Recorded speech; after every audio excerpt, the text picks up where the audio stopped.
greetings everybody, Gleekon here again, busting out another last quick one. So we caught up to the final confrontation with Medivh. That's what they're about to do, leading up to the last chapter in the book, which puts us right here square with what Chronicles describes as the fall of the Guardian. So stay a while and listen, and let's see how that goes down in this format. Next episode, we'll see how it goes in novel form.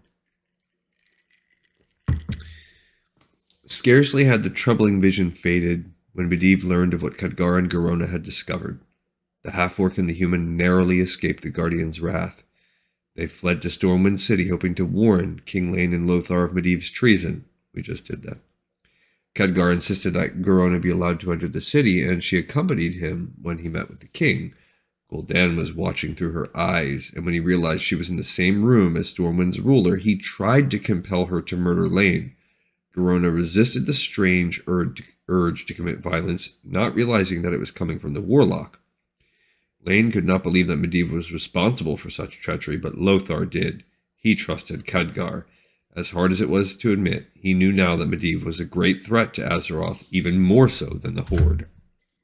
Lothar charged the knight Gavinrad with commanding Stormwind's defenses. Then he led a ward party to Karazhan, accompanied by Garona and Khadgar. With a heavy heart, Lothar vowed to capture or kill his childhood friend. I do not know who Gavinrad is. I wonder if he's going to play a bigger role. I don't recognize that name at all. Also, this story thing will be reflected in a couple levels on our Let's Play, because that is part of the canon that happens. Observing this all through Garona's eyes, Gul'dan panicked. He had not yet found the location of the tomb of Sargeras, and he could not allow Medivh to die before he learned it. As Lothar and his allies arrived at Karazhan and began their attack, Gul'dan reached out to the Guardian's mind.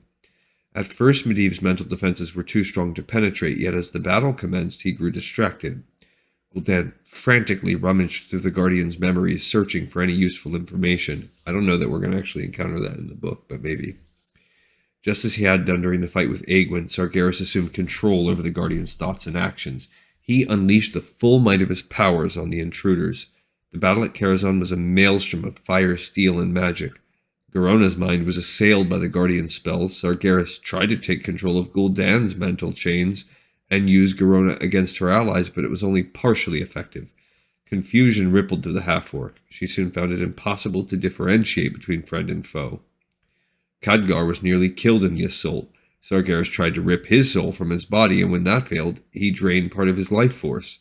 The apprentice was prematurely aged, a young man who had become old and wizened. In the end, it was Khadgar who buried a blade in his mentor's chest, fatally wounding him. Striking down the Guardian forced Sargeras' spirit from his body, banishing the Legion's lord into the depths of the Twisting Nether. Okay, I can't wait to read that on the next one, because all of that in greater detail sounds interesting. In Medivh's last moments, his thoughts became clear for the first time in his life. The full realization of what he had done, of the untold deaths he had caused, pressed down on him. He had utterly failed as guardian, but Khadgar and his allies had accomplished what Medivh could not. They had defeated Sargeras and thwarted his plans. Medivh's last words were of thanks. He had only gratitude for Khadgar, Lothar, and their companions. Garona was not there to see Medivh draw his last breath. She had already fled Karazhan. No one knew where she had gone, and there was no time to search for her. It had been many centuries since a guardian had died in combat, and never before had one been possessed by demonic power. Medivh's death had drastic consequences. Fell energy exploded outward from the Tower of Karazhan, turning the surrounding land into a dangerous thorny blight, Deadwind Pass. The region west of the tower, Brightwood, would become known as Duskwood. There were repercussions for the Horde as well. Gul'dan had succeeded in finding what he wanted. He now knew the location of the tomb of Sargeras. Yet when Medivh was defeated, the warlock had still been scouring his memories for information. The shock of the Guardian's death slammed into Gul'dan's mind and threw him into a deep coma. Which may explain why he doesn't do much until Warcraft 2. And tiny little sidebar, relics of power. When Gul'dan was prying into Medivh's thoughts, he learned more than just the tomb of Sargeras' location. The orc also gleaned valuable knowledge about Azeroth's history and artifacts of magical power that lay scattered throughout the world. Okay, I don't know how that's going to come into play. All right, we're ripe for a big finale in our novel as well, and then just tons of